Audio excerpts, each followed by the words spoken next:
Hello,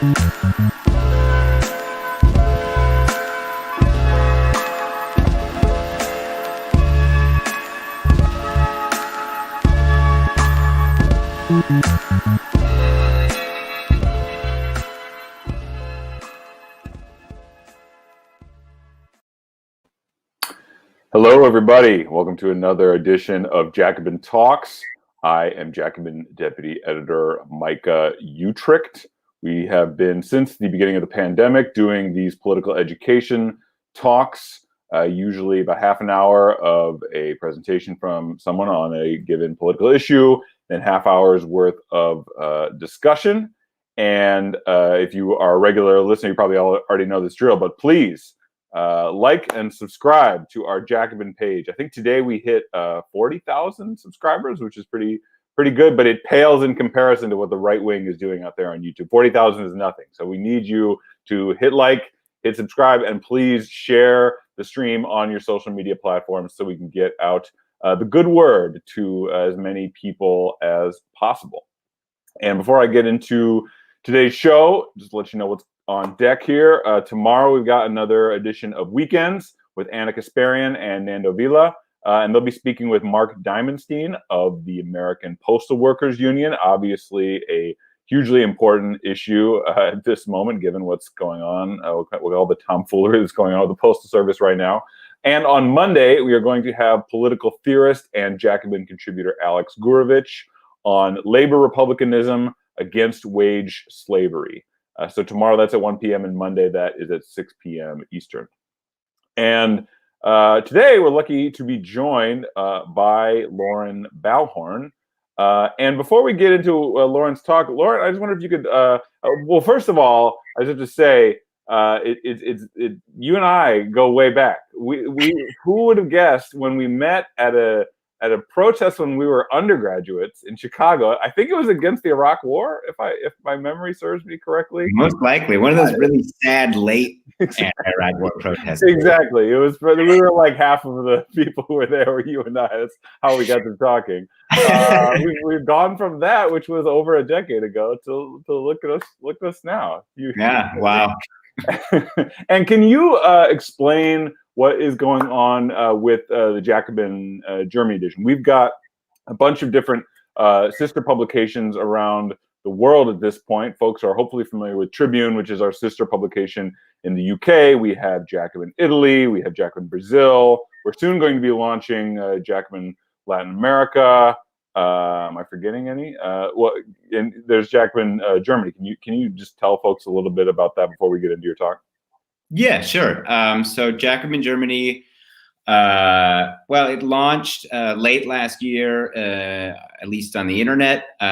We kind of started out a couple years ago. Bosco and I put out a collection of kind of like a best of Jacobin here in German with a large publishing house. And while he was over here, we decided that, if it's about high time that we launched a German edition of Jacobin. So we've been working on it since then, so I guess almost 2 years now, and published our first issue actually this May on social democracy then and now. And the next issue, which is coming out in 2 weeks, which viewers just saw, is themed around the Green New Deal and sort of the notion of we have two possible futures, one in which we don't suffer devastating ecological collapse and also civilizational collapse, and one in which we do. And so it's a double issue with two, kind of like two sides dealing with those two possible futures and how will we get to the better outcome. The negative outcome, I think, just kind of happens on its own if we don't change things drastically soon.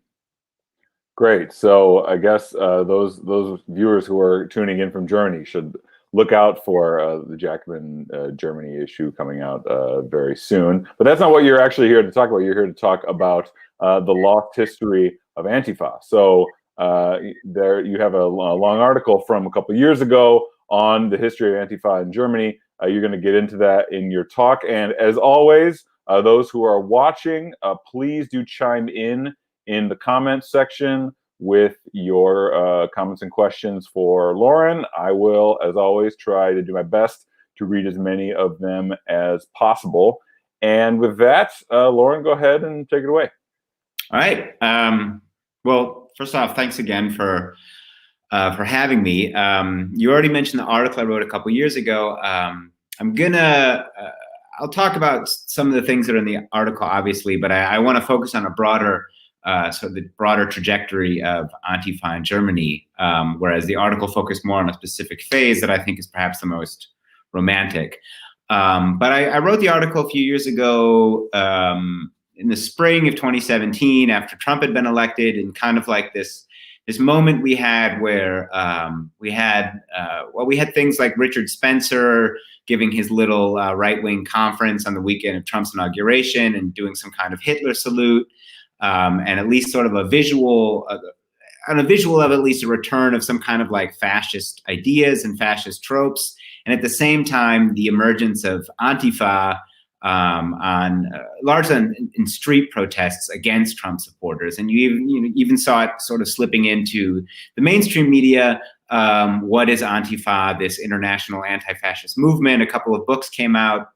And I thought, as someone who grew up in the United States, but has lived in Germany for a long time and has been on the German left for a long time, that it would be useful to put something together that explains to young or old, new anti-fascists of all stripes in the United States, where the term comes from and what it meant historically. Because I think that we have a tendency, myself included, to do one of two things on the left, either to think that we are the first generation that's ever thought about these ideas, that we are without precedent and without history, and in that sense, then end up neglecting to learn a lot from previous experiences, or kind of the other extreme, which is to view ourselves as a continuation of that history, that we are the continuation of the Bolshevik Party, or we are the continuation of the anti-fascists in Spain in the 1930s. And I think that both of those approaches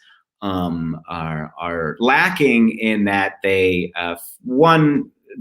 fail to make a realistic estimation of where we are and where the left has been, and we can't really learn that many lessons from history if we either don't know it or see ourselves as simply reenacting a destiny that has already played out and now must play out again. So what I wanted to do, and what I'm going to do tonight, is really to talk about where does Antifa come from, what were its strengths, what were its weaknesses, and what were some of the maybe general lessons that we can draw from that experience in our own time of rising authoritarian and right-wing forces and increasing political polarization, both on the left and right.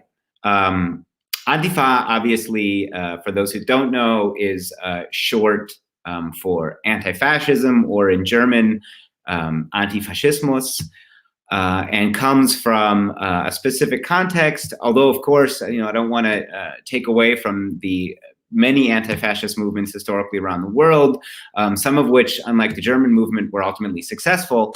But nevertheless, Germany is where the term comes from and where sort of the whole political approach begins. And I think thus is worth taking a little bit of time to learn a little bit more about. So yeah, Antifa comes from the German workers' movement. And I think it's important to begin by pointing out that the German workers' movement, beginning in the mid-19th century, and really ultimately lasting about a century, being decisively defeated and then destroyed by Adolf Hitler and the Nazis in the 1930s, it really has about a century-long arc in which it rises to become the most powerful left-wing movement in the world for a number of decades, and then ultimately faces the crushing, humiliating, but also simply tragic defeat at the hands of the Nazis decades later. And the reason that Germany is sort of the birthplace of the workers' movement, in many ways the birthplace of socialism, at least the modern socialist movement, the way that we think of it, is not only just because Karl Marx and Friedrich Engels, and perhaps lesser known today, but also Ferdinand Lassalle, sort of the three founders of the classical socialist movement. It's not just that they were brilliant thinkers and coincidentally German, but rather emerged from Germany's situation in the late 19th century, a country that was unified relatively late, and thus industrialized later than some of its Western European neighbors, but much faster. And so in a very brief period in the late 19th century, you have mass industrialization in a number of German cities, and you have literally millions of poor peasants streaming into the cities and forming a workers' army, so to speak, of people thrown into factories working 12, 16 hours a day, dying after several years, living in squalid conditions, cramped together in utter poverty, while around them a rising middle and upper class gets rich on this industrialization and the increasing profits being generated by it. And quite naturally, people, as they always have throughout history, react to this exploitation and this oppression by fighting back and by organizing, beginning with a number of wild, oftentimes quite violent strikes. One of my favorite examples from Berlin, where I live, is in the 1830s. One of the first instances, recorded instances, of organized working class action is when the city government at the time, or rather the Prussian government, Prussia being a state, a German state that encompassed Berlin and large parts of the state around it, now known as Brandenburg, as well as a large part of what is today Poland, tried to ban smoking. At that point, people were smoking cigars and not cigarettes, but cigars were seen by workers in Berlin, who were otherwise living extremely difficult and poverty-stricken lives, as one of the few small reliefs they had from their everyday life. And this smoking ban prompted a number of violent riots throughout the city in the 1830s, and eventually the smoking ban was overturned. But as time went on, obviously political organization becomes more sophisticated. People start to think more about what they would really need to not just overthrow a smoking ban, but to maybe actually win the kind of social reforms and public infrastructure that would make their lives more livable. And they found what we now know as the Social Democratic Party in 1871. This is flanked by trade unions in all major industries, but also a wealth of organizations like youth organizations, libraries, singing clubs, birding associations, gardening associations. And really in Germany, this also happens all over the Western world, of course, not only in Germany, but in Germany more extremely and more intensely than anywhere else. Within several decades, something like a working class universe develops in the major cities of Germany and in the industrial areas of Germany, where the Social Democratic Party wins a majority of votes.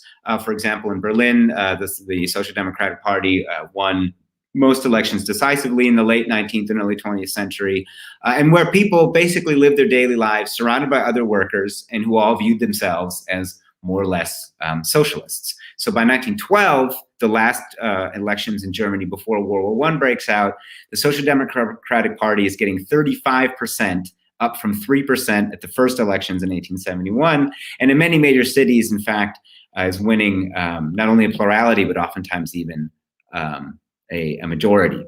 So this lasts until World War I, and World War I is really where the break happens and where Antifa, well, first fascism, and then in response, Antifa becomes a social force. So with the SPD's decision to support, and one more for people who want to read more about it, there's an author, a Jacobin author, Adam Sachs, who's written a lot of great stuff about early German social democracy. If you want to learn more about the movement, he's a great place to start.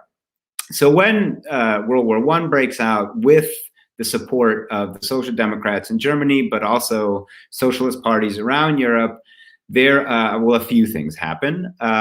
First, there is a split within the workers' movement.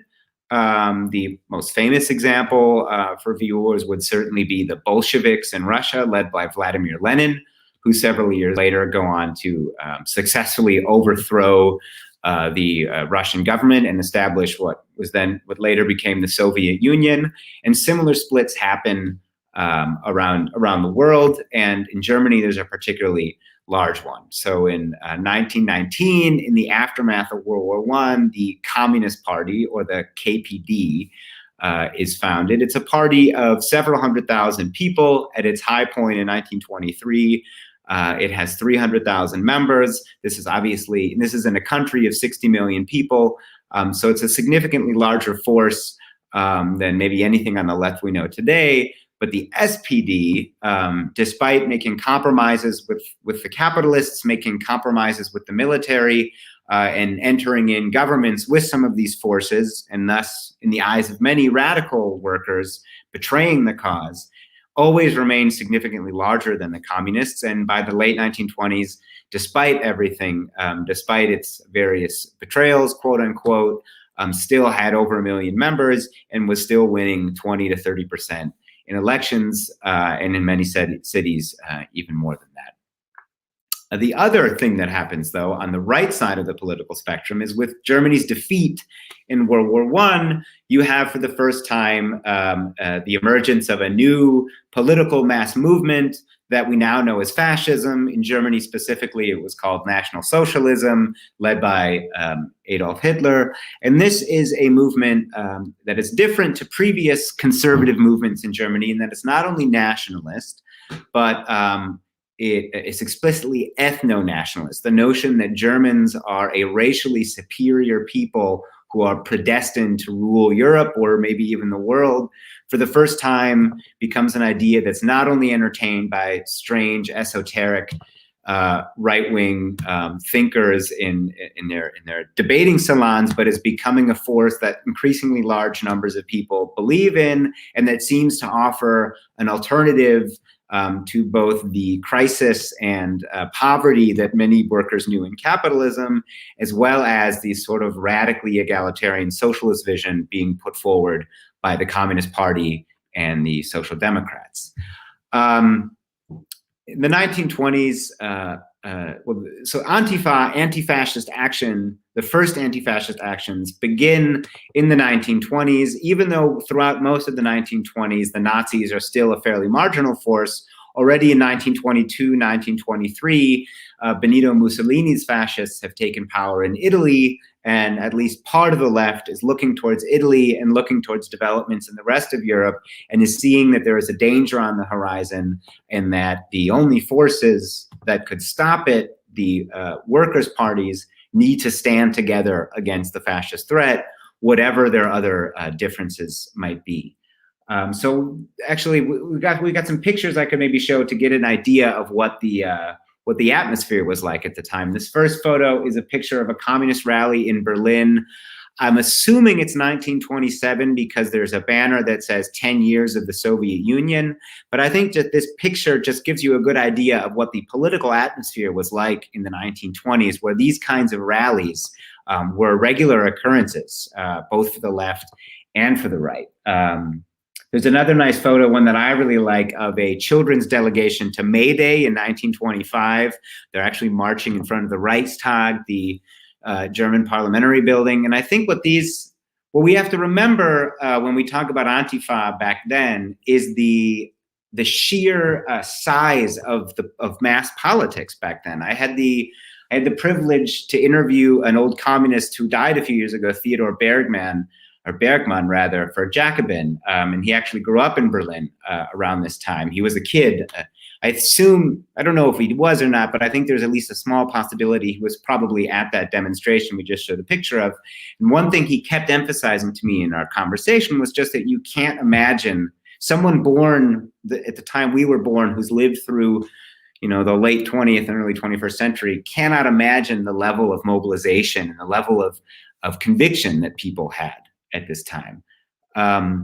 And I think it's something we need to keep in mind when we talk about Antifa and anti-fascism today, is that for as terrible as our world might be and as terrible as the right wing might be, it's a fundamentally different ballgame that we're working with. And we don't have the masses on that level on either side. And thus strategy will also, I think, necessarily look different.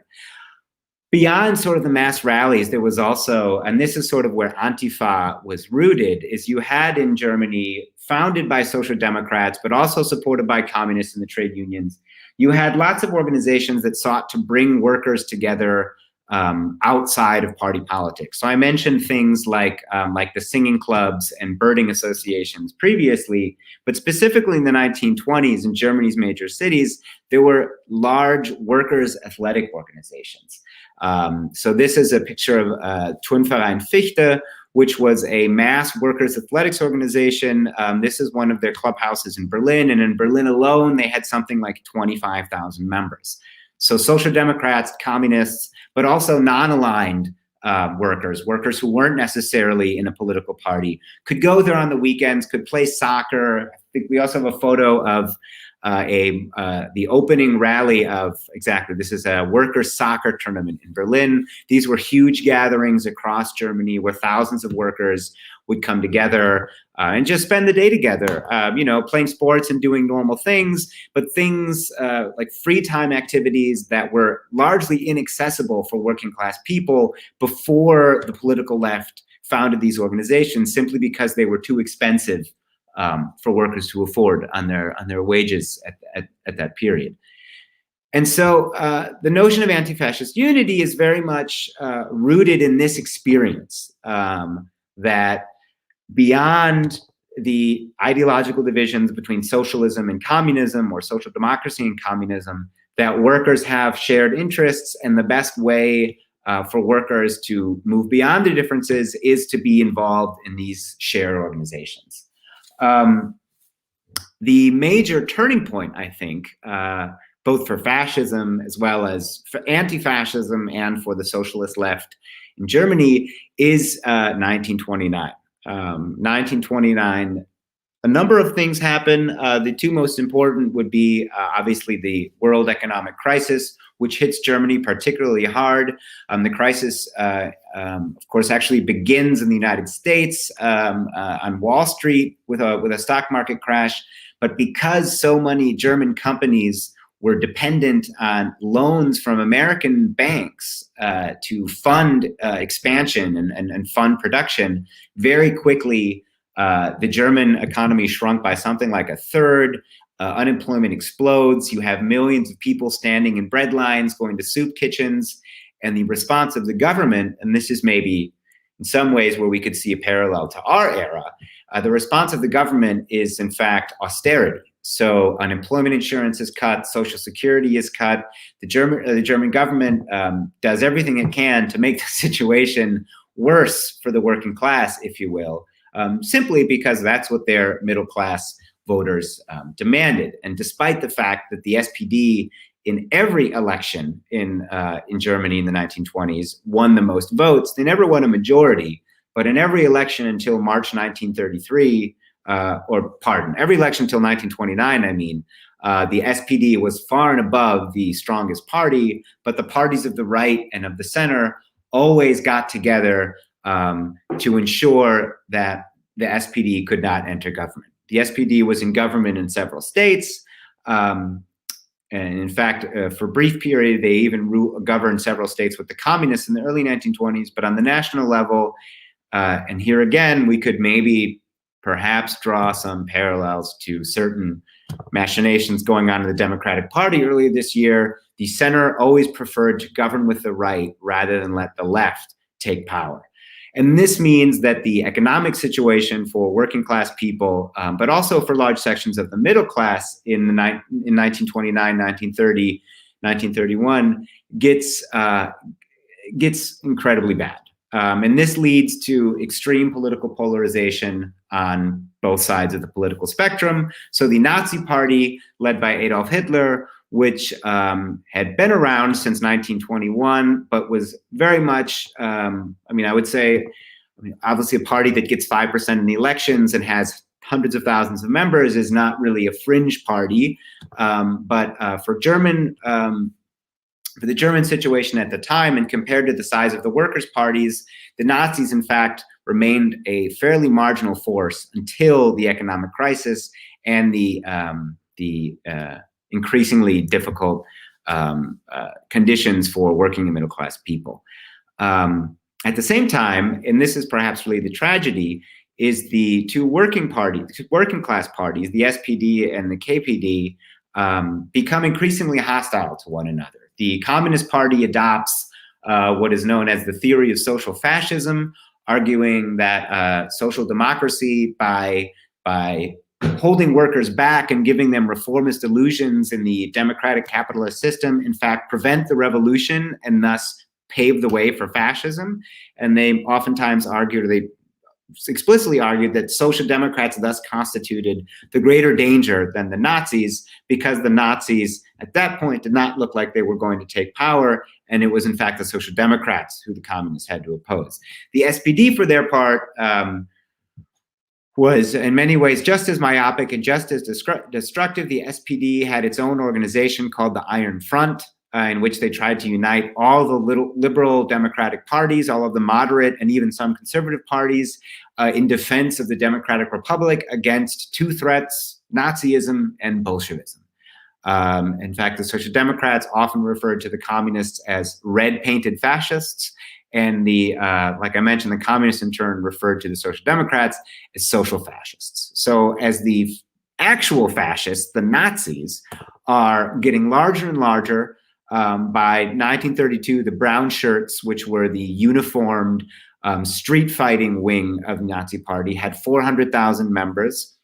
The Nazi Party's vote totals were quadrupling in size from election to election.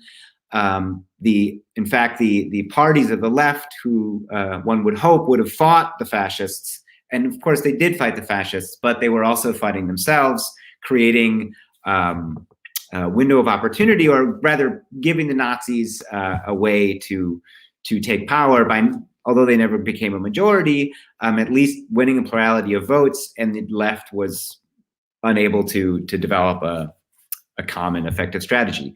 And that, in 1932, when the situation is really critical, is the beginning of what we think of as Antifa. So there are a number of small left-wing parties that had split, either from the Social Democrats or the Communists, who were calling for working-class unity against the fascists. And there was, in fact, in early 1932, there was a letter signed by dozens of very famous German personalities at the time.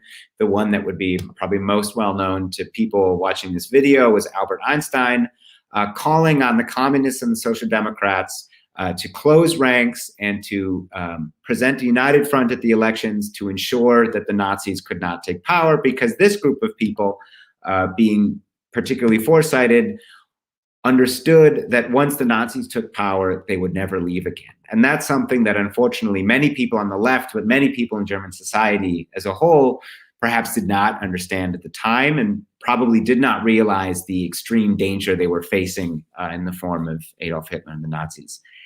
So the Communist Party, still unwilling to work directly with the Social Democrats, founds what they called Antifaschistische Aktion, or Antifa. And we actually have a photo of the first conference held in 1932, where you can see the classic iconic Antifa logo, which is still used today. And you can also see the two posters, one on each side. The one on the left says the SPD is like this, and it shows the police beating up workers. And then on the right, it says the KPD is like this, and you see workers with Antifa flags charging against Nazis and capitalists. And the idea of this front was that the Communist Party would bypass the Social Democrats and unite workers around a common program. The SPD leadership refused to participate. Of course, in reality, the communists probably did not want them to participate, but particularly tragic is that in June of 1932, several weeks before the elections in July, the SPD, in fact, forbade its members from participating in the front. There are nevertheless, there's a lot of evidence that on the local and regional level, this initiative was in fact quite popular. I actually found this book last year at a flea market. It's from the 60s. It's an East German book, so it obviously has a very pro-communist bent, but it's mostly just a collection of primary sources from the time, of mostly local trade union councils, local party cells from both the SPD and the KPD, declaring their support for the front and declaring the need for a united anti-fascist offensive. Nevertheless, the front does not materialize. The Nazis win 37% of the vote. whereas the two workers' parties combined received slightly less than that, about 35%. And in November of that year, new elections are held because no government is able to form, given the very polarized state of the electorate. And the Nazis, in fact, lose 4%, whereas the Workers' Party's result goes up to 40%. So, in fact, in the last truly free elections before Hitler completely takes power, the two Workers' Parties combined had more support than the Nazis. Nevertheless, in January 1933, as we probably all know, Hitler is appointed chancellor. The last semi-free elections are held in March of that year, but the Nazis have already engaged in extensive repression of the workers' movement. The Nazis' vote goes up by about 10%. The communists and the social democrats both suffer. And by May of 1933, both parties have been made illegal. The trade unions have been made illegal, and the organized left is largely, frankly, shipped off to concentration camps, or many people simply go in exile or go into what was called internal exile, maybe retained their ideals, but no longer engaged in political activity. And I think one last point that might be mentioning is the way that the Antifa ends in 1933, because the communists had always said, if the Nazis take power, the working class will respond with a general strike. And the Communist Party did, in fact, issue a call for a general strike. And there were isolated instances in several medium-sized towns of general strikes actually happening under combined leadership of the Social Democrats and the Communists. But for the most part, possibly due to the division in the workers' movement between the Communists and the Social Democrats, the call for a general strike falls on deaf ears, and the resistance put up by both parties is quite pathetic. You could perhaps argue that by 1933 it was too late. The workers and their organizations were already demoralized, but the crucial lesson, I think, to learn here, and what many working class activists drew, is that the division, not only the division, it wasn't simply that they had disagreements, but the really deep hatred between the two parties ultimately paved the way for fascism. So then we have 12 years of Nazi rule, 14 million civilians murdered, another 30 million people dying on the field of battle, the most destructive war in human history to this day. Also ends up killing a large portion of, at least of the organized militants and the cadre of the German workers' movement.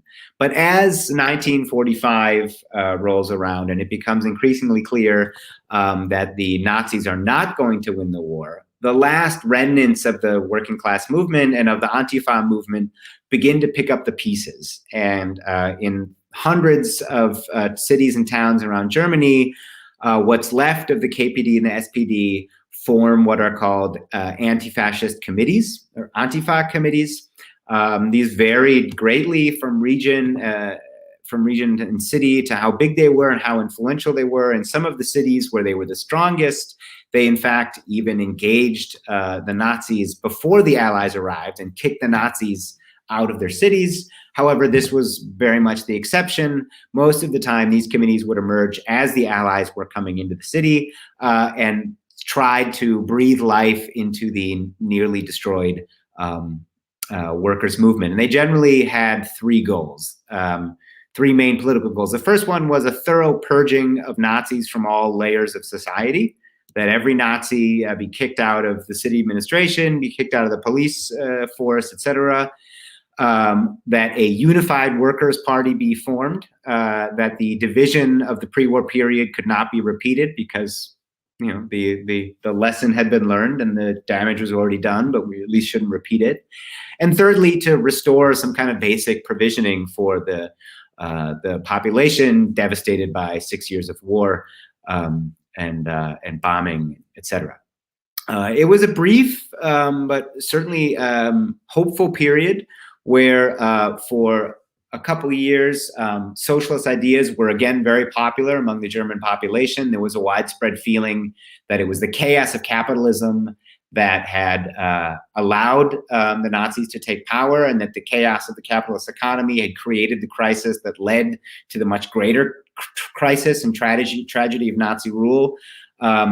And in fact, even right-wing or conservative parties in Germany adopted fairly socialist sounding platforms. Most importantly, the nationalization of major industries was something that for at least a brief period, all German parties more or less supported. And for a brief period, even in the West, the communists were allowed to sit in the governments installed by the Allies who were occupying Germany.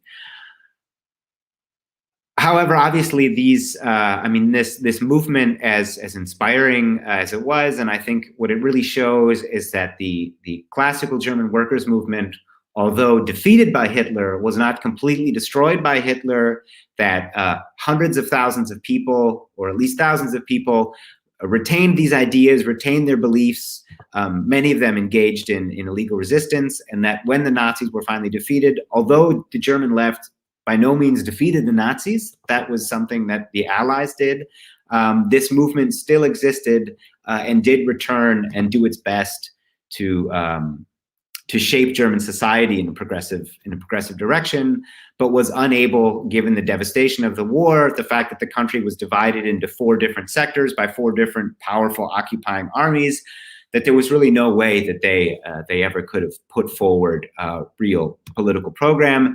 And very quickly in the West, Kurt Schumacher, who was the leader of the Social Democrats at the time, similar to in 1932, in fact, orders party members that they cannot participate in the Antifa committees. And East Germany, under Soviet occupation, the desire for a unified workers' party is realized in some sense. In 1946, the Communist and the Social Democratic parties are fused into what's called the Socialist Unity Party, which goes on to be the ruling party in East Germany until that state collapsed in 1990.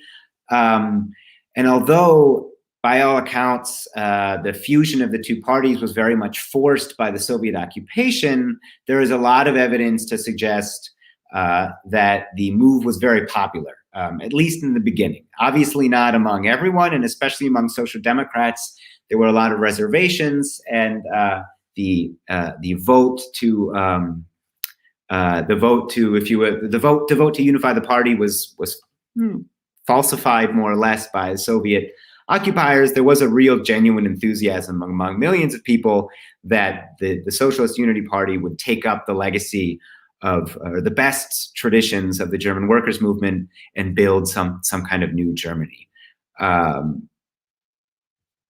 We'll leave a more detailed discussion of the merits or not merits of East Germany for another time, but what happens there, and I think what's important to understand in terms of the history of Antifa, is that in East Germany, whereas in West Germany, Antifa is more or less buried and forgotten, not mentioned at all, largely removed from official history and not taught in school. In East Germany, it kind of becomes mythologized as the foundation of the East German state. And so in East Germany, what the state ends up doing, or official historiography, is overlooks the fact, or glosses over the fact, that millions of people living in East Germany were at one point Nazi supporters. And so the East German myth or narrative becomes that we are the victors of history. That was one of the slogans that the state would often use around various anniversaries and commemorations.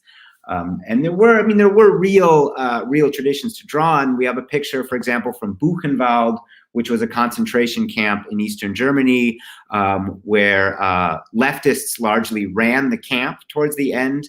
You can see it says the fight against fascism must not stop at, and we don't know what they were going to write, but this was a camp where both German and international communists and social democrats had lived together, had worked together, had watched out for each other, and it became an important part of sort of the East German founding myth. But that doesn't mean that it wasn't real, you know? I mean, this was a very real movement, and these anti-fascists really existed, but then later became part of an East German state myth. So that's really where classical, historical Antifa ends.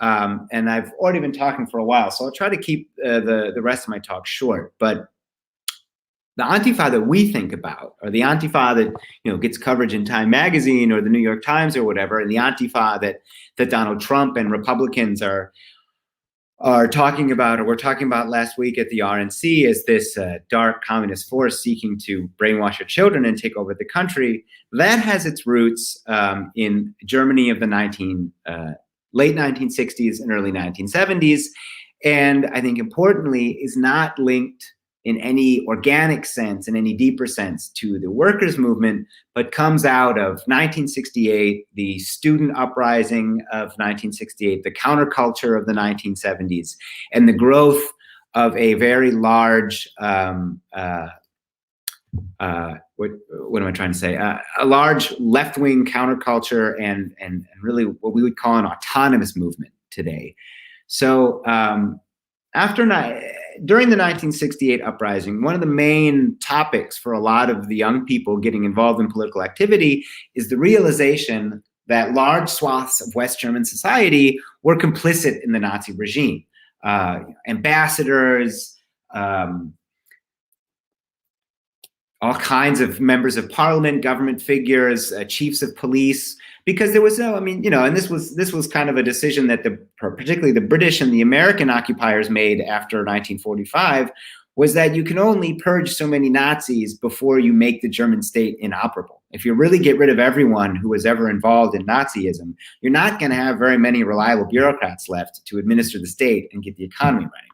So there's sort of a cultural reckoning in the late 60s where young people realize that, oh, my parents, my grandparents, my uncle, these people were all in the army. These people were Nazis. Maybe they were concentration camp guards. And it also sparks a rediscovery of the traditions of the German left, which had largely been suffocated by the political conservatism and also the economic boom going on in Germany, West Germany, in the 1950s and 60s. And beginning in the early 1970s, as a part of this 68 generation begins to identify more explicitly with particularly the traditions of German communism, they begin to rediscover the aesthetics and the slogans of the Antifa movement and begin to use it in their own mobilizations against a resurgent far right in Germany. I mean, the far right in Germany, the neo-Nazi right in Germany, has never been particularly strong since 1945 for I think, obvious reasons. One being that it's illegal to be a neo-Nazi, and the state oftentimes bans neo-Nazi parties.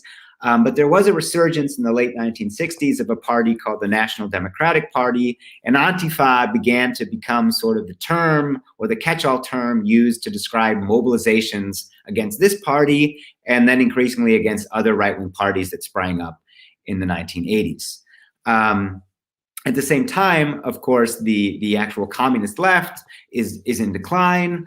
Trade unions are not in decline, but the radical left in Germany is a shadow of its former self, a process that is accelerated in 1989 by the fall of the Berlin Wall, the collapse of state socialism in Eastern Europe, and with it, the disappearance of sort of a real existing socialist alternative, as it was called at the time. So that was actually another impetus for the growth of the modern Antifa, was the fear of German reunification and the notion that a reunified Germany would inevitably become chauvinistic, would inevitably seek to conquer Europe again. This is a protest in Frankfurt in West Germany in 1990 of an Antifa protest. You can see the Antifa logo on the banner up there in the right-hand corner. And it says, it says against black, red, gold, drunkenness, which black, red, gold being the symbols of Imperial Germany, and no Fourth Reich, never again greater Germany. And this was, this might seem 30 years later a bit over the top, a concern like that, but it was a concern, a very real concern, not only among left-wing Germans, but also across Western Europe, particularly in France. There was a very real fear that a reunified Germany would it inevitably drift to the right. And those fears were confirmed in the early 1990s when there were a series of racially motivated pogroms in Eastern Germany targeting asylum seeker housing, as well as in the city of Solingen in West Germany, where a house in which several Turkish families lived was firebombed by neo-Nazis. That's an image of, after the firebombing in 1993, you had these large mobilizations against the return of the far right, and they all operated under the banner of Antifa. And you had hundreds of groups sprouting up all over Germany using the label Antifa. You started seeing the flags everywhere again, and it became sort of the defining symbol of protesting the far right in this country, and especially in smaller towns, especially in East Germany, where the far right tends to be stronger as a youth culture. These groups, and oftentimes they had sort of alternative centers or bars or dance halls where you could host political parties. They were and continue to be in some places an important site for young left-wing people and people who are just opposed to fascism, and do, I think, still perform an important role in German society. But they're nevertheless, and I think that's really the crucial thing to understand, they are not rooted in a mass socialist left the way the pre and early post-war Antifa was. They are something new, something novel, something like a political counterculture that sometimes shades into a mass movement at certain points, but is nevertheless fundamentally and functionally different from a mass working class movement. One of my first really just, I guess, impressive political experiences after I moved to Germany from the United States was in 2010, when there was a very large Antifa mobilization to the city of Dresden in East Germany, which used to be the site of a large neo-Nazi rally every February on the anniversary of the Allied firebombing of that city. And in 2010 was the first time that the Antifa, together with a very broad coalition, including left-wing parties, the Green Party, church groups, all kinds of things, brought about 20,000 people to the city and prevented the neo-Nazis from marching. And since then, the march and the neo-Nazi march has never managed to take place again. So they are capable of winning these kinds of turf battles, if you will, with the far right, and those can have an important effect on the morale of the far right. But it's nevertheless, it's not the same as building socialism as the predecessors in the 1920s and 30s thought they were doing. I think I'll pretty much wrap it up with that. I think, like I said at the beginning, I'm not really a big fan of the kind of left-wing history where we try to draw some sort of eternal universal lessons from something that happened 90 years ago. And I'm also a bit skeptical of the notion that the rise of the right that we're experiencing now, whether it be in the United States or across large parts of Europe, I don't think it's really functionally comparable with the mass fascism of the 1930s, simply because it's not necessary for these politicians, whether they be Donald Trump or Viktor Orban in Hungary. It's not necessary, and in fact, it would probably be disadvantageous for them to actually attack the democratic system, and they're able to get what they want within its confines, at least for now. But we do have a devastating economic crisis. We have growing political polarization. And so we can kind of vaguely, intuitively understand that the situation is getting more serious, and anti-fascism already is and will continue to be an important question for people who are trying to, build a socialist movement in the 21st century. So I think what we should remember is that anti-fascism is by its very nature defensive, right? It's responding to a threat from the right. And thus, it is what I would say, it is necessary, but it's not sufficient. We need to be vigilant against the right. We need to protest the right. We need to stop right-wing ideas, especially fascist ideas, from becoming normalized in society. And that's the function, I think, of anti-fascist activism today. But if we want to do more than respond, to react, if we want to start setting the agenda, we're going to have to go beyond protesting the right. We're going to have to build our own left. And that's why I think, something like the Bernie Sanders campaign or Jeremy Corbyn or any big left-wing movement that's for something and is trying to give people an idea that the world can be better than it is now. That it's not just that those guys on the other side of the protest are bad, but we have a better vision for you, and we can build a world where everyone has enough to live and be happy, is a fundamental component if we really want to remove fascism from our society long term. And secondly, it's simple, but I think it can't be stressed enough. We need to stick together. We don't need to all be in the same party or organization. That probably would be a very good idea given how diverse the left is, but we can't allow disagreements on the left to become so bitter and so poisonous that we prevent ourselves from standing together to fighting against the right. Because, as the experience of Germany in the 1930s shows, it's that kind of division on the left that can help to pave the way for a much grimmer alternative than what we're facing today.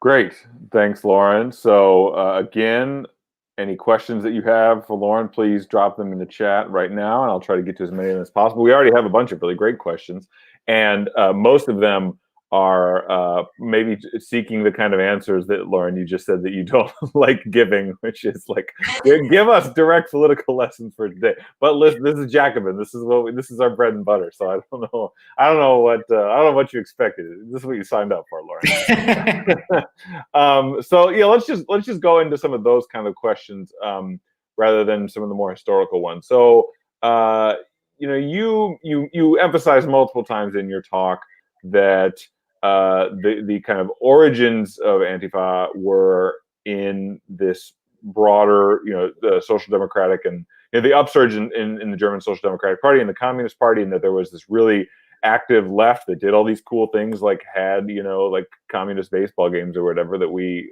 are kind of hard for us to wrap our minds around, and that was obviously smashed with Nazism. That didn't exist after World War II in the same way, and that when it emerged in the 1970s, that it was more of this sort of subcultural thing, which is still what we associate with Antifa today. Like people who maybe are engaging in street battles with the far right and with fascists, but aren't rooted in that same kind of mass left culture and workers movement. And so I guess my question is, what that severing that does exist, and that somewhat subcultural form that Antifa today takes, how do you the obvious answer is like build that left-wing party, build that left-wing culture, build that mass left politics that used to exist in places like Germany but doesn't exist today. On the other hand, we're at a time when we have real, fascist or neo-fascist action happening on the streets of the United States. I mean, just within the last week, obviously, we had a white 17-year-old drive up to Kenosha, Wisconsin, and murder two protesters in the streets. I remember at the time of Charlottesville, Cornel West saying something about how when some anti-racist protesters were surrounded by these neo-Nazis in Charlottesville, that he was like, Antifa saved our lives. And so how do you what do you do with that fact? Like, that yes, there is not that mass left culture and left politics that we want to build, but at the same time, like there are still fascist attacks happening, and so what do we do with that disjuncture there? Well, I think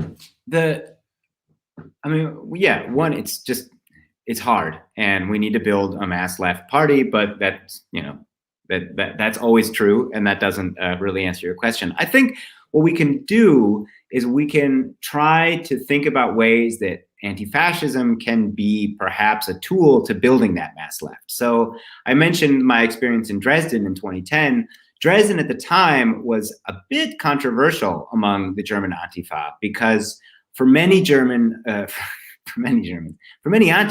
in Germany, they're generally also German, it was seen as kind of a compromise with the values of Antifa, because Antifa, especially in the 80s and 90s, was very much a street fighting organization. I mean, in Berlin in the 90s, when you had much larger skinhead gangs in the East than you do today, there were regular, fairly large clashes between Antifa and neo-Nazis. That kind of stuff doesn't really happen anymore, also because the organized neo-Nazi scene is much smaller now than it was. But for many Antifas, Dresden was seen as we're compromising our values. We're marching with like Green Party members and priests and all these NGOs. This isn't what Antifa is about. Antifa is about radical resistance. But ultimately, at the end of the day, because it was so broad, it was successful. Whereas a purely Antifa sort of mobilization, which would probably involve a bit more violence, maybe burning some trash cans, although I seem to recall burning trash cans anyway, but it would have been a much more confrontational and thus a much smaller mobilization. And it would not have been able to stop 8,000 to 10,000 neo-Nazis, but 20,000 people from a broad spectrum of society with all kinds of, sort of normal, middle of the road folks on the street. Not only does that send a message to the Nazis that they don't belong to this society, but it also sends a message to the police that you can't afford to beat these kids up because it's not just a couple radical punks with Molotov cocktails, but rather like, maybe your neighbor is out there. And I think that's I think the most we can try to do in a situation where a mass movement in the way we know that they used to exist in the 20th century is we can try to find ways to, in the way we respond to what's happening today, try to build bridges to tomorrow. And so I guess concretely, with the example of Kenosha, or just in general, the kind of like right-wing militia things we have going on in the United States right now, I would say the left has to resist the temptation to glorify violent confrontation and resist the temptation to engage in kind of like partisan or pseudo-partisan activities, but rather try to build the broadest possible unity against the far right. And that's going to mean largely peaceful protest. That's going to mean, trying to appeal to your next door neighbor and the science teacher at the high school down the block, and not falling into kind of a romanticized, ultra-militaristic or militant rhetoric that, although I might sympathize with on a gut level, I don't think speaks to the majority of people. And ultimately, that's got to be what we're about, is winning over the majority. Yeah, when the Charlottesville rally happened, I think a lot of people were caught by surprise, and there were a small number of people who did engage in that kind of street fighting with the far right. But then shortly after that, nobody even remembers today that there was a similar rally that was called in Boston, and something like 20 or 30,000 people showed up in the streets of Boston. And like the rally basically didn't happen because there was this kind of mass action that happened against the far right. And it was through the building of that kind of mass action rather than like putting on of elbow pads and I don't know, working on your technique for the swinging of your bat or whatever, that actually did shut down the far right. So I guess that's a lesson there, is that kind of mass action is what gets the goods in shutting down the far right. There's a lot of questions that people have been asking about your discussion of the Social Democrats and the Communists in the lead up to Nazism.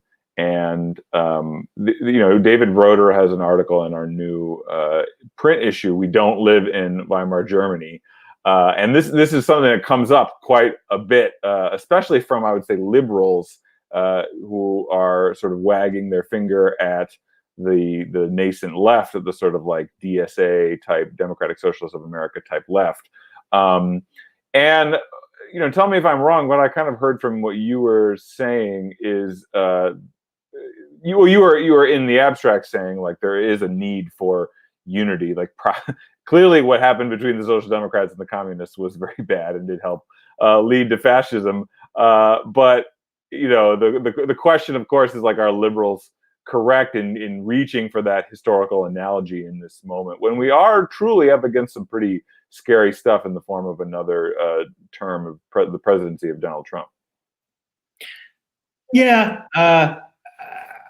It is obviously scary stuff, but I think that Nazi analogies, or Weimar, let's say Weimar analogies, are not useful and not really appropriate. And David's piece in the last issue of Jacobin lays it out very well, just in terms of the scale that we're dealing with, but also in terms of, Trump is a really bad guy, but we don't face Germany in 1933 should be reelected. So I think, just frankly, it's almost insulting to Hitler's victims to act like this is a comparable situation. Nevertheless, I think that we should respond to the liberals by arguing that as much as you can blame, Bernie bros or third-party voters destroying unity on the left, you can turn it around and say the same thing to the liberals and to the Joe Biden supporters in the same way that you could have said it to the Social Democrats in 1932, in 1933, is that your refusal to work with the left in a genuine way, right? And I mean, the program being put forward by the SPD in 1932 was about 1,000 miles to the left of what Joe Biden is putting forward today. But even that was considered tepid for socialist standards in the early 1930s. But by refusing to work with the left and by refusing to make concessions to the left, the liberals are just as responsible for any lack of unity than a small and frankly still very insignificant left. It's not like, I mean, the Communist Party was never more than a third of the size of the Social Democratic Party, but nevertheless, light years ahead of where any organized left is in the United States today. So I think you have to turn around and say, well, it goes both ways. If you're going to systematically prevent the left from gaining any footholds, if you're going to water down and ultimately, dilute anything the left puts forward, then you can't expect unity at the end of the day. And if you're really so serious about defeating Donald Trump, well, then maybe you should make the first step or something like that. Right, or a step, like see the left as a constituency that you have to court, not to literally declare war on and sort of like defeat us and then like rub our faces in shit at all times. Like exactly. And I say this as somebody who obviously wants to see Donald Trump defeated in the next election, but I'm also frustrated when I listen to what the Democratic Party is saying, and it just seems like they have about as much hatred for me as they do for Donald Trump. So it's like, well, you can't expect me to really be particularly excited about getting on board with you when this is how you are treating me and my ideas. And seem to have also learned nothing from 2016. Which you can say the same thing, in fact, about German politics now. The Social Democrats, after losing election after election by appointing a fairly bland centrist candidate, have now done the same thing. And I don't know that the Social Democrats would win an election with a candidate further to the left, but when you keep losing over and over, you could at least try a new recipe or a new formula. And it seems that the parties of the center or the center left or whatever you want to call it everywhere are in the same way of like the actual moderates in Germany and the Weimar Republic. They're more terrified of the soft left, let alone the hard left, than they are of the right. And as long as that continues to be the case, I think the onus is really on the center and the center left, who have much more institutional weight to make a move. Question from our producer, Kale. Do you think there are political costs for liberals always pointing to fascism, e.g. a boy who cried wolf? And how do we know when the right actually is fascist? If you can solve this, if you can give us a good answer to this question, I think this will do a great service to world, the political history going forward. So please. Well, I mean, I think, like I said, towards the end of my talk, like I don't think mass fascism is making a comeback. But I think that the fascism analogy is just, well, one, it's just a bit obnoxious. I mean, Trump is a terrible guy, but I don't know. I was a senior in high school when Bush was up for re-election, and kind of just seems like the same thing, only there's not two horrific wars being fought in the Middle East anymore, killing hundreds of thousands of people. But in terms of the rhetoric, he's stupid and he's a fascist, and he's both evil and incredibly powerful as well as a doofus. These seem to be tropes that get recycled every 4 years by the Democrats, and I do think that it has an effect on people who maybe aren't that invested in the political process. People who maybe still vote but don't really identify with a party.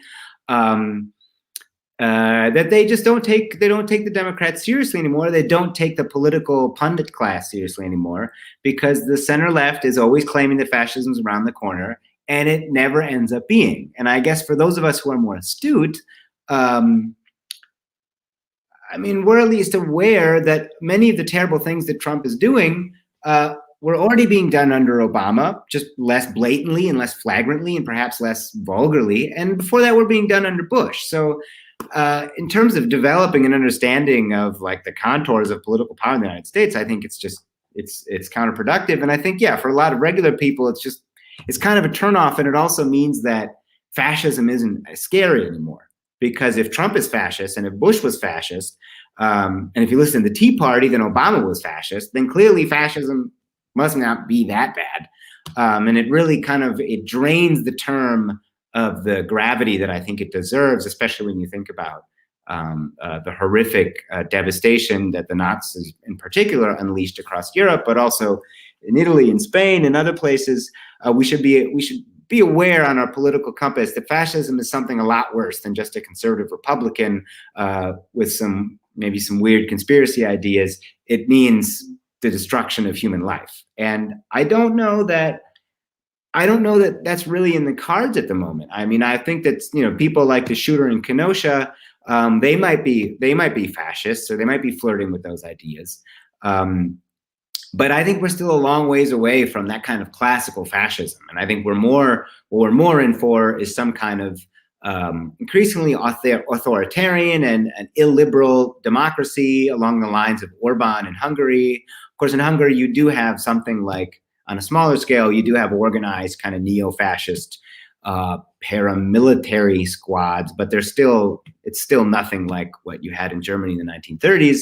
And for the most part, I think mass politics as a whole is more on the decline, and we just have these authoritarian technocrats who will maybe restrict our freedom of speech here and there, and will certainly make life a lot more unpleasant for a lot of people. But I don't use that term fascism, because for me it refers to something specific that is not really happening in the world today. I would say far right or I don't know, right-wing extremist or something. But to me, fascism means, you have a mass movement intent on dismantling democracy. Right. I would agree with you. And I have often emphasized to people exactly what you said. Like, George Bush invaded Iraq and killed 1 million Iraqis. And Trump has not done anything like that, maybe largely because he literally could not pull it off if he wanted to do something like that. And that was my line for a long time. But then, the coronavirus hit, and we're coming up on 200,000 Americans who will have died from the coronavirus. I mean, like, we've mostly benefited from his inability to get his shit together until the time came when we had hundreds of thousands of people dying because of his inaction. But yeah, I take your point that, like, clearly what is happening here is not fascism in the classical sense, but especially this week, seeing the Kenosha shooter, seeing the sort of rise of QAnon, and like clearly, like, classical fascism is not going to come out of QAnon, but who knows what is going to come out of that kind of right-wing energy. It's kind of terrifying to think about. It's not going to be classical fascism, but it's going to be something that we've probably never seen before, and will be really horrifying to consider. Some more questions here. We go on a little bit over an hour. We can go a bit longer than this. We got some questions about sort of contemporary German politics. You wrote a long article in our journal Catalyst about the SPD today. Could you just, because a few people are asking, could you say briefly what's going on with the SPD today in Germany? Yeah. Gladly. I've been meaning to write something for you guys as well. I just fortunately haven't managed to sit down yet, but it means I've got all the ideas up here. So I think I wrote a piece. I wrote a short piece last year when the leadership election happened, and then the longer piece in Catalyst last winter. The SPD, like I just mentioned, the SPD has been the junior partner of Angela Merkel for 14 years or something like that, with some interruption, but has generally been the junior partner to a exceedingly centrist administration, and in many ways, or in some ways at least, a fairly liberal in the European sense administration. I mean, Merkel she's not engaged in any real austerity. She hasn't really cut social spending. She's in fact boosted social spending in some areas. She's legalized gay marriage. So she's not really a right-wing chancellor in that sense. And the SPD has been her water boy for the last 15 years, and has thus lost its political profile. I mean, it already began to lose its political profile in the 1990s, when it itself was in power and enacted a number of neoliberal reforms. But at this point, the SPD is a shadow of its former self. Its membership numbers are collapsing. I mean, it's still over 400,000, but down from 1 million. And last winter rather, after yet another humiliating election result, the party, for the first time, I think in its history, certainly for the first time in its post-war history, had a membership-wide vote for the chairpersonship, and elected a duo for the first time in history of a woman named Saskia Esken and a man named Walter Norbert Borjans, I think, something along those lines. Germans just call them Escabo, which is like an acronym of their last names scrunched together. And they're sort of nominally on the left wing. They're certainly to the left wing of the party leadership in the last 20 years, and have tried, at least rhetorically and programmatically, tried to push the party to the left. But they're doing so in a context of a demobilized party, of an aging party, of a comparatively weak party, with frayed ties to the trade unions, and where most of the institutional power is concentrated within the parliamentary groups and local governments, where the SPD still has power in many places. And so, I mean, it's kind of a classical iron law of oligarchy situation. The actual party membership, although they voted by a slim majority for a new left-wing leadership, that left-wing leadership is contending with a large and powerful bureaucracy, many of whom are probably themselves more or less progressive and social democratic in their orientation, but are also, of course, motivated by the desire to stay in office and keep their jobs.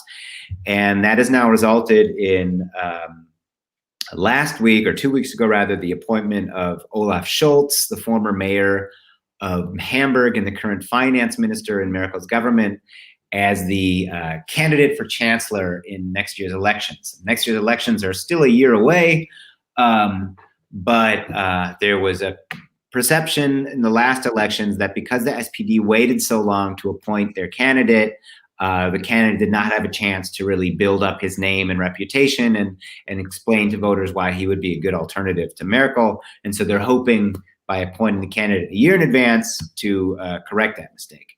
The problem is that Olaf Scholz is not a very left-wing guy. In fact, in many ways, he belongs to the hard neoliberal wing of the party, although rhetorically he has now started changing his tune. If you look at his actual record, he has been on the right wing of the party since he rose to prominence in the 1990s. And so for a lot of people in the party, and a lot of people not in the party, but who nevertheless would hope to see the SPD turn left for its own sake, but also for the country's sake, there is widespread disappointment. I think the positive spin that some people are trying to give it, and that has at least a kernel of truth to it, is that Olaf Scholz, whether we like it or not, is the most well-known and the most well-liked politician in the SPD. That is true, but it's also generally true that politicians in government are better known because they're on TV more often, and that they're better liked simply because when pollsters call and ask you what politicians you like, the ones in government are oftentimes the only ones you actually know. So optimists are arguing that having Olaf Scholz as the candidate will allow the SPD to increase its vote total, which will then perhaps make a parliamentary majority for a center-left government possible for the first time in 10 years. I am hopeful that it would work for Germany's sake, or not for Germany's sake, but for politics' sake, for the left's sake. I'm skeptical that it will work, but that's where we are. German politics in general is not very eventful, and this brief resurgence of the SPD left wing seems to have been stopped before it really could get started.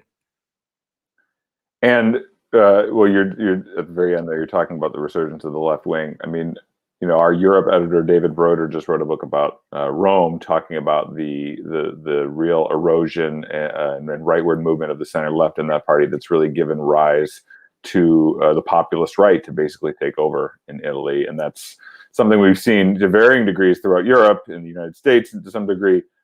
So is that the case in Germany as well? I mean, there was a lot of discussion not too long ago about the AfD, the far right party, rising. Is that still a concern? You know, I don't want to. I don't want to have to end up eating my words in 6 months. But if I had to make a prognosis, I would say I don't think that AfD is a very real threat. I think, I mean, obviously the AfD and the far right is always a threat in the fact that it exists and it spreads a toxic ideology and poses, a real physical threat to, left-wingers, minorities, people of color. But in terms of, is it becoming a political force capable of winning a majority or a plurality? That doesn't seem to be the case. And I think there are several reasons for that. I think one is, and I think the most important reason is simply that Germans have it pretty good. I mean, Germany's position in the Eurozone, its massive export surpluses mean that despite whatever austerity was enacted in the late 90s and early 2000s, despite the spike in unemployment in the 2000s and overall stagnant incomes, give or take, German workers, German middle-class people have it pretty good. And especially if you look around what's going on in the rest of Europe, they see themselves as in a pretty good position. And there's not really, outside of 10, 15% of the population, there's not really the feeling that radical change is necessary. I think the AfD was able to temporarily use the so-called refugee crisis and the massive influx of refugees, largely from Syria, to play on pre-existing right-wing and racist sentiments in parts of the population. But it seems that this is not a successful long-term strategy. And the far right of the party, which is the really scary part of the party, people like Björn Höcke and Andreas Kalbitz are actually being marginalized by the party leadership right now. And whereas a year ago, if you'd asked me, I probably would have told you that they're going to be the new leaders of a fascist movement.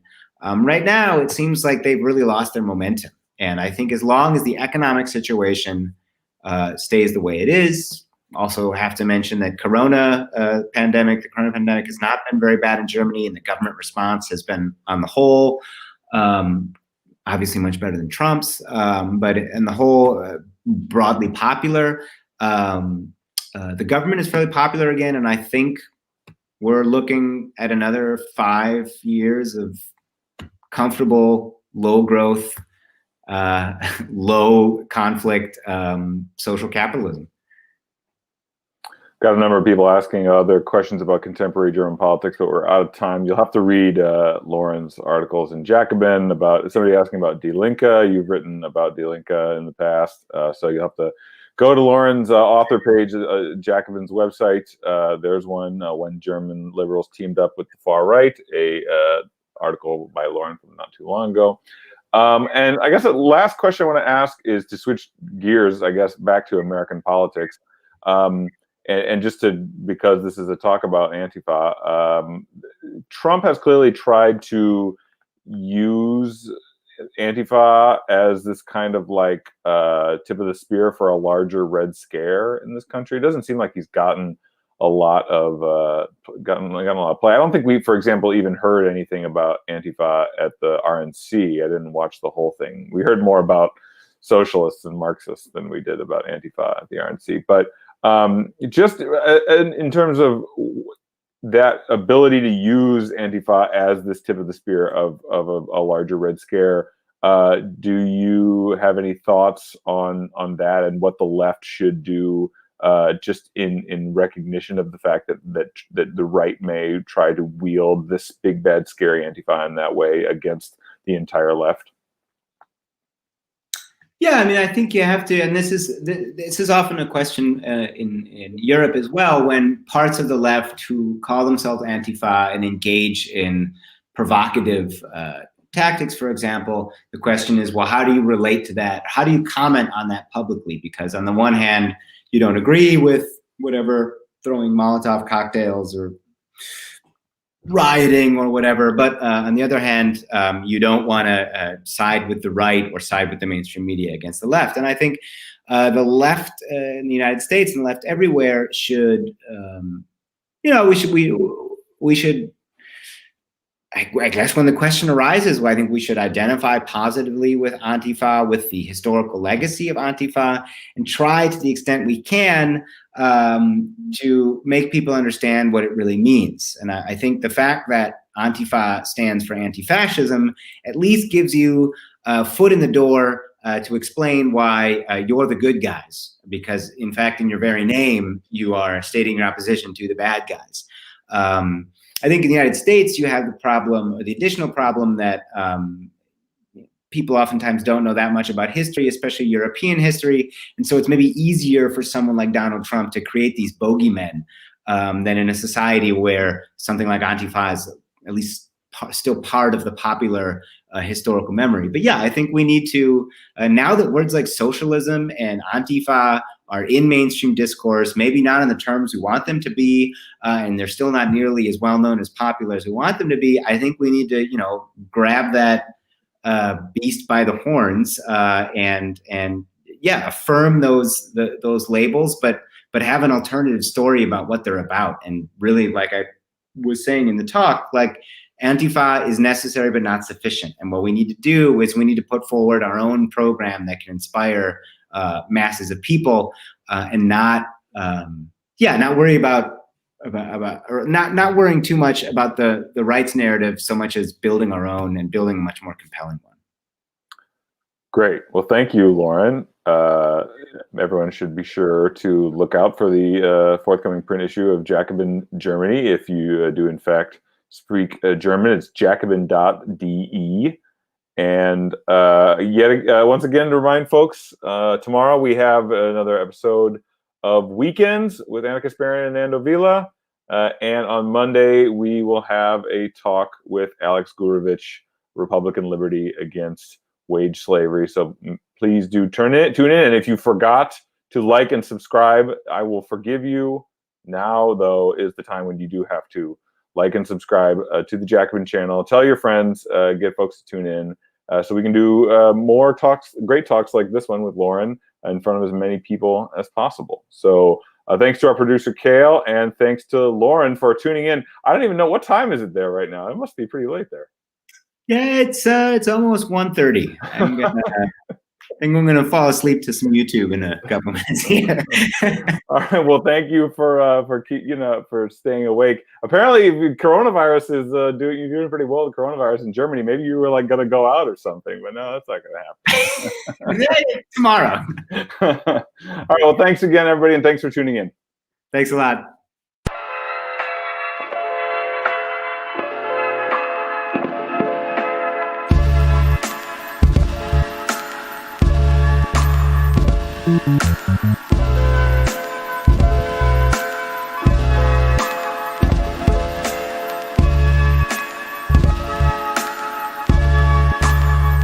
Thank you.